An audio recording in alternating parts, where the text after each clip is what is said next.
So, my friends, just continuing with the previous log, I would have a misplaced confidence, whether it represented my sheer ignorance, to really understand institutional governance, to really understand how institutions really work in a developing country like Pakistan. And being an economist, yeah, you can work in a financial institution. It's misplaced confidence. Whereas, what kind of skills I did represent: empirical economics, macroeconomic data analysis, a bit of maybe big data analysis represented through panel data or represented through cross-sectional time series data, or then would be understanding few statements that good governance would allow Pakistan to develop its institutions, or follow what is inclusive economic growth rate represented through economic growth trickling down to then alleviate poverty, as it has happened in India and China. And then, or I would be able to comment on the education policies, or how education and human development is so important. It's a common theme. Every economist will be talking about it.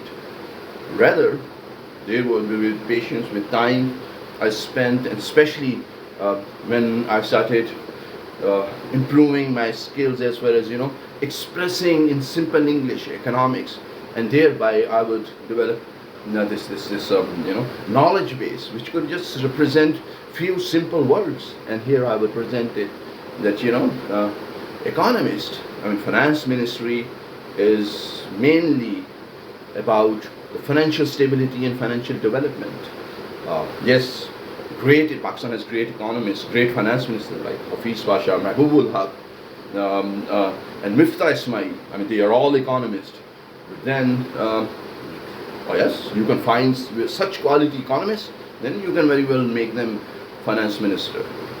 But generally, development economics or economics or economists represent certain limitations.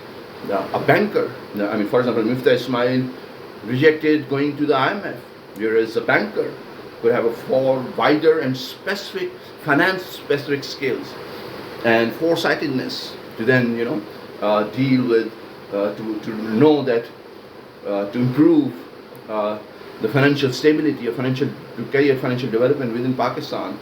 An expert financial understanding about local economy is a key, and nobody would have better skills than a banker or an international banker, because with IMF you are negotiating, and what is happening is that it is an accounting exercise of mainly financial variables, which are even macroeconomic variables are explained through monetary values, and therefore finance ministry would work closely with State Bank of Pakistan to represent a certain robust monetary policy. And that is what represented 1 year of achievement of finance ministry, where macroeconomic stability is achieved through having financial stability, and then representing mostly through services sector. You have services sector is a high growth sector. American economy is based on services sector, but then yes, Pakistan being a developing country needs to have a strong industrial base, and there it can create jobs. And then Pakistan is predominantly agricultural economy, where a significant population lives in rural areas and are linked with agriculture economy. So absolutely, these critiques are very valid.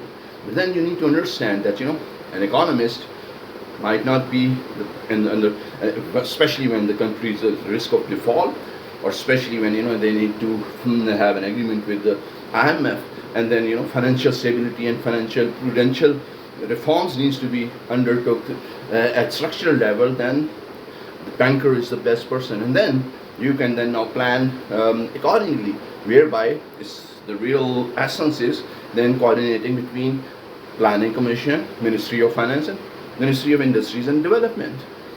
And so a banker can be an economist. It took me 20 years to understand that, my dear friends.